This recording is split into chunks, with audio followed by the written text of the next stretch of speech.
Welcome to part 2. Super Smash Bros. Ultimate is the biggest crossover in video game history, but you already know that, that's why you're here. So, today I'm going to be ranking every single character's first playable appearance in a game. Now, what does playable appearance mean? Well, as long as you play as that character, I'm counting it. That means that, for example, Ganondorf wouldn't be ranked because you never play as Ganondorf. Another thing I have to mention is that all these games are being ranked on the same scale, and I'm ranking them more as what they're trying to be rather than what they actually are compared to each other. If I'm rating these big budget 100-hour long RPGs on the same scale as Pac-Man, there's gonna have to be a bit of a compromise. A few more things I have to mention. Party games and that sort of thing won't be ranked. This is really only just for Mario Party and Mario Kart. I won't be ranking characters from those two games, but general side games I will be ranking. And finally, I will not be ranking arcade games. I forgot to mention this last time, but arcade games are off the ranks. They have to be on a home console or a portable. Alright, with all those rules out of the way, let's finally begin with the first character.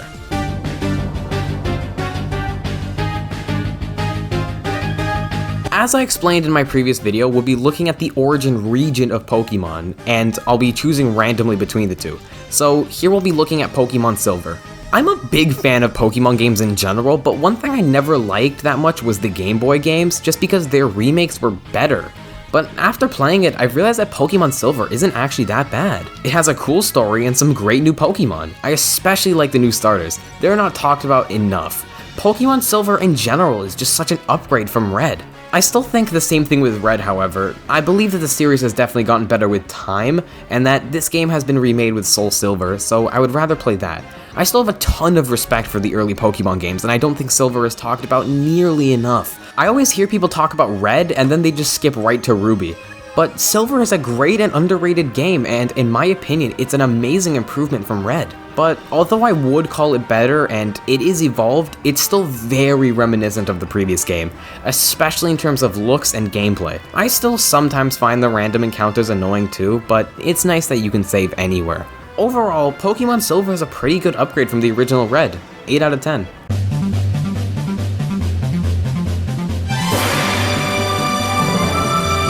I can't do Marth. Marth's first game is Fire Emblem Shadow Dragon and the Blade of Light. The issue is, it's Japan only, and so therefore I can't properly translate the game to play it. I also can't find its ROM online, so I can't emulate it.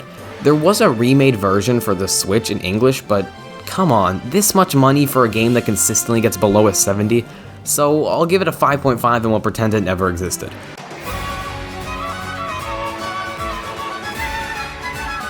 I had to cover one eventually. Fire Emblem is one of Nintendo's flagship RPG series, which was originally in Japan, but was brought over to the West, blah blah blah, whatever. I'm not that big of a fan of this series if you can't tell. But I do have some friends who are, and using my own gameplay along with the internet, I will give as unbiased a review as I can of each game. First, we have the relatively new Fire Emblem Awakening, starring Lucina, daughter of Chrom. Fire Emblem games are kinda like turn-based action RPGs. The best way I can describe it is if chess was a turn-based fantasy RPG. You play as the tactician named Robin and help command these people into battle for something. Honestly, I didn't pay attention to the story. But one thing that's super great is the character development throughout the game. One super interesting thing is that if a character dies in battle, they're dead in the game and are no longer in the story, which gives each battle the proper amount of stakes it should have. With each action, it feels like the story is changing and you're making it your own destiny rather than it being predetermined. From what I've heard, it's a good story, but not the best in the series. The graphics and music are both beautiful. The music especially is always appropriate and just phenomenal. The gameplay is sharp and super interesting. You being a tactician allows for the gameplay to feel much more fluid and relate to the story more.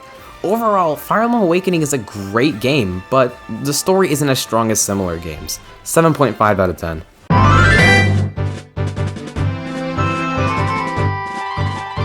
Everyone has their own favorite game, but there are a large group of gamers who consider The Legend of Zelda Ocarina of Time to be the best game ever made. Are they right? No. But Ocarina of Time is a triumph in gaming history and was possibly the greatest game at the time. So much is correct with this game. The theming, the story, the gameplay, even the graphics haven't aged that badly. The world is so big and feels so expansive, and all the areas are so well themed. The characters are all great. The controls are surprisingly good for being such an old game on the Nintendo 64. Everything feels so natural. But my one issue is it can sometimes be hard to hit enemies with the way directions work. It can sometimes feel like they place the enemies like in a 2D Zelda game where you can only move in 4 directions but expected you to get them in 360 degrees. But honestly, it's the smallest of complaints. The story starts with you as a kid going on this epic quest given to you by Zelda to prove that the Gerudo Ganon is lying to the king. But after you open the door of time, everything just becomes evil. The whole game suddenly has such a somber feeling to it. Everything is just sad, and the whole game in general takes on a much darker tone than it previously had. Your quest becomes to slay Ganon after he gains the power of the Triforce. The contrast between the young and jovial Link compared to the adult stuck in this dying world is great. Well, not great, but you know what I mean. This is the type of game that defined what gaming would be like in the future. I think everyone can agree 3D Zelda is the way the series should be, and this was the first 3D Zelda. And while I wasn't alive yet, I'm sure for a long time Nintendo fans it was magic to see The Legend of Zelda in this way.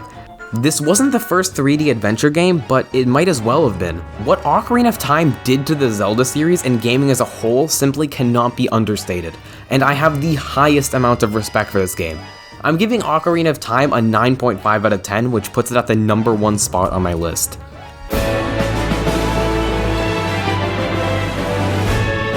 Fire Emblem The Binding Blade is another game that hasn't been translated yet, and so I once again have no way to play it. So I just looked at some reviews of the game, and from what I'm seeing, it's just more of the same from Shadow of Dragon and The Blade of Light. It seems to be a bit better in terms of graphics and design and gameplay. The characters also seem a bit better, so overall I'll give it a 7 out of 10, but don't listen to what I say. We've got 3 Fire Emblem characters down and I haven't had to play 2 of the games. Let's see how long I can keep this up.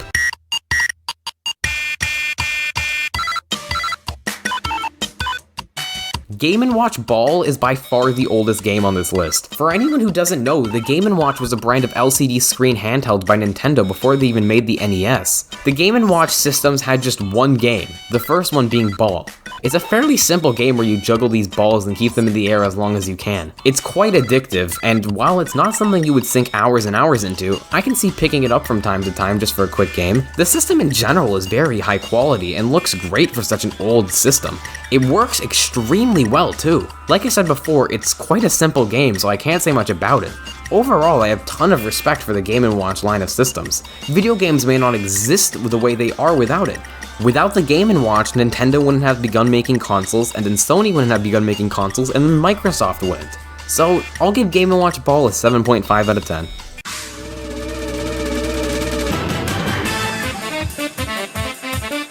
This is the first remake on our list, this game being Kirby's Nightmare in Dreamland, a remake of Kirby in Dreamland. I already reviewed that game in part 1, and my opinions are the same on this one. Kirby has always been a series that's meant for beginners and experienced gamers alike, and this game is great at that. It isn't a particularly hard game, but it isn't mind-numbingly easy either. This game is very similar to its original, with the biggest difference being the graphics, and color being added to the game. Not only that, but the mild frame rate problems in the original are now gone.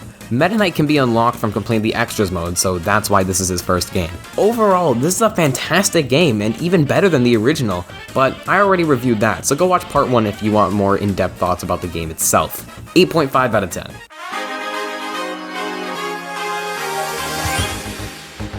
Pit was added to Super Smash Bros. Brawl, and in that game he was also known as... who? Nobody knew who this guy was, because he only had 2 games and nobody played any of them. And listen, I know some of you played the first Kid Icarus game. I don't need you in the comments going, I played the first Kid Icarus game, we're married and have 3 children. Masahiro Sakurai himself made a new Kid Icarus game later, which is super good and you should play. But here we're looking at the original Kid Icarus. Kid Icarus has a stigma for being challenging and frustrating. And the rumors are true. I hate this game. I'm joking. Kinda. The game isn't bad, it looks pretty good for an NES game, the controls are super solid and the idea is great, and the characters are really cool. The one issue is, oh my god, this game is too hard. It is so incredibly challenging, and I like this game a lot, but it's just so hard to play. I feel like most people who like Kid Icarus probably haven't even beaten this game. It's kind of unfortunate because avoiding the blaringly too hard difficulty, this is a really solid NES game. Like I said before, great controls and design in general. Overall, Kid Icarus would be a good game if it weren't for its difficulty, but for now, it's just average, 6.5 out of 10.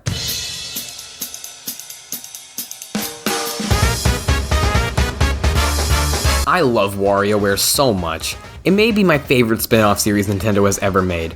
I don't think I've ever disliked a WarioWare game. I'm a big fan of the concept of microgames, and I think it's great and an underrated party game. The first WarioWare is one of the only ones I haven't played, so this is a completely new experience for me. Upon playing the game, one of the things I noticed is how little the series has changed over time, which sounds like a bad thing, but they got it pretty correct the first time. Basically, in WarioWare, you play as these different characters who are doing certain tasks, and to do those tasks, you play microgames.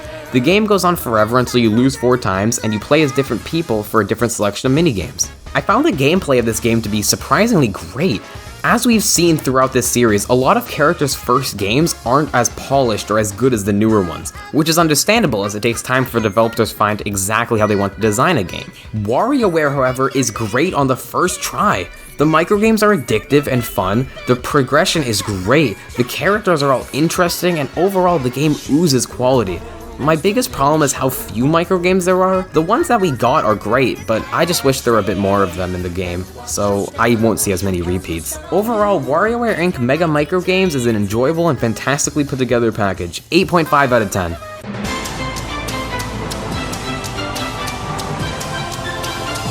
There isn't much I can say about Snake. I honestly didn't know this game even existed. I thought the original Metal Gear Solid for the PS1 was the first game in the series. This game is fine, but kinda old. Metal Gear Solid is so good that there isn't really much of a reason to play this, as it's just kinda that, but worse. I thought it was a competent enough experience though. I did enjoy my time with it. Overall, I just don't have much to say about this game. It's very old and simple compared to his newer appearances. 7 out of 10.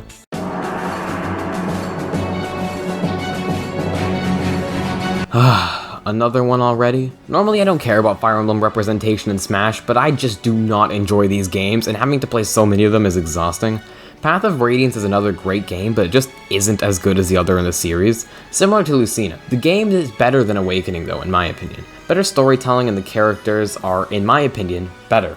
Let me stress, in my opinion. I have no idea what I'm talking about. I'm gonna be honest, I can't say much about this game. It's good, but God, please let me talk about more stupid Nintendo platformers.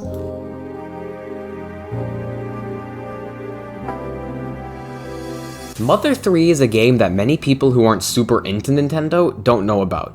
Why? It was never translated and remains in Japanese only. Fan translations exist, but come on Nintendo. So, you may ask, why hasn't it been ported after all these years?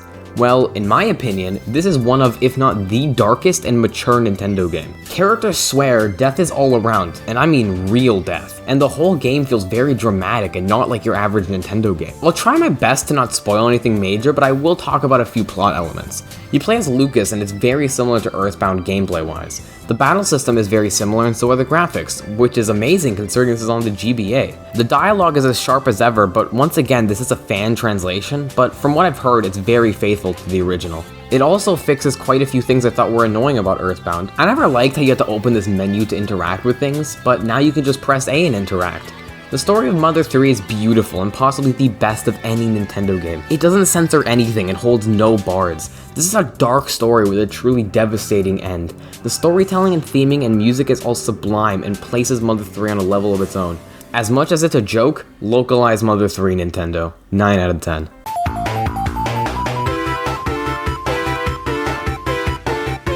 I never really played Sonic games, as I was born after the Golden Trilogy and never owned any of the other games, other than Colors, which I did enjoy. I always saw Sonic in parody Flash games online, and I honestly thought that's where he was from. Recently, however, I became enlightened by the god himself. What I'm saying here is that I'm not the most qualified to talk about Sonic. Ask this guy for that. Despite that, I did play the first Sonic game, and besides giving my thumb something to do for a couple days, I did enjoy the game. I played a lot of Sonic 2 and 3, and enjoyed both of them more, however. To be honest, I didn't really like a lot of the stuff in this game. It has a lot of that old NES, SNES era bull honky that I hate. A lot of trial and error, a lot of unfair deaths, a lot of weird design where mechanics aren't properly explained or shown too soon. I like the spin dash, almost as much as Sakurai, and the spin dash doesn't even exist in this game. I found a few times I had to keep running around in a bowl as I was stuck and couldn't get enough momentum to go across to the area I needed to. There are a few levels in here that are super fun, like Green Hill Zone, and so the levels aren't too interesting. I'm sorry, but almost every zone in this game is outmatched by Green Hill, and that's why everyone remembers it. Also because Sega loves to shove it in every game they possibly can. The game has some bonus stages that you can get to by jumping into this ring at the end of a level, and they're whatever. You can get a few power-ups, but none of them are really that impactful. I know a lot of people like Sonic 1, and it's not that I didn't enjoy the experience, but I just think 2 and 3, and maybe even CD are better. Overall, Sonic 1 just has some growing pains, but it's still a fun, competent, and well put together experience. 8 out of 10.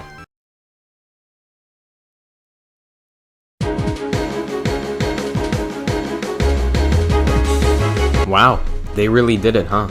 Sora is being included in this video because not only am I super excited about him being in, it lets me put his name in the tags. Before Kingdom Hearts HD 2.8 Final Chapter Prologue, yes that is real, we had the original Kingdom Hearts for PS2. Now, this is a game I have absolutely no nostalgia for. It's just any other game to me. And I know a lot of people love this game, so I'm gonna be careful when I say this, but this game has cool gameplay, great area design, fantastic music, and cool characters, but the story. Now, not every game needs some super detailed and dramatic story, but there was a little bit too much power of friendship here for me. Once again, this game is great, I just thought the story could have been a little bit more complex. But where this shines is in all the areas you go to. I'm sure if I played this as a kid, I would have loved it. All these Disney characters and where they come from make for such cool areas to explore. The game in general is great when you look at it from the perspective of being a kid. It's the perfect game for someone who has that childlike wonder in them. If you don't pay attention to the more, questionable parts, you will enjoy this game. Sora is also a really cool protagonist. As much as I don't like the power of friendship thing, and Sora is a major part of that, I do enjoy him as a character. The best way I can sum Kingdom Hearts up is great when you're older, perfect as a kid. You can even see in his reveal the type of Disney-like magic Sora has. Overall, the original Kingdom Hearts is great, just not perfect. 8.5 out of 10. So that's it for this video. This is shorter than the other one, which is just kind of a coincidence. I'm doing 20 to 22 characters every episode, but it just so happens that less characters here are either playable or I've already ranked their playable games, so that leaves me with less characters. But part 3 and part 4 will both probably be packed with new characters. So yeah, thanks for watching and look for part 3 coming out soon.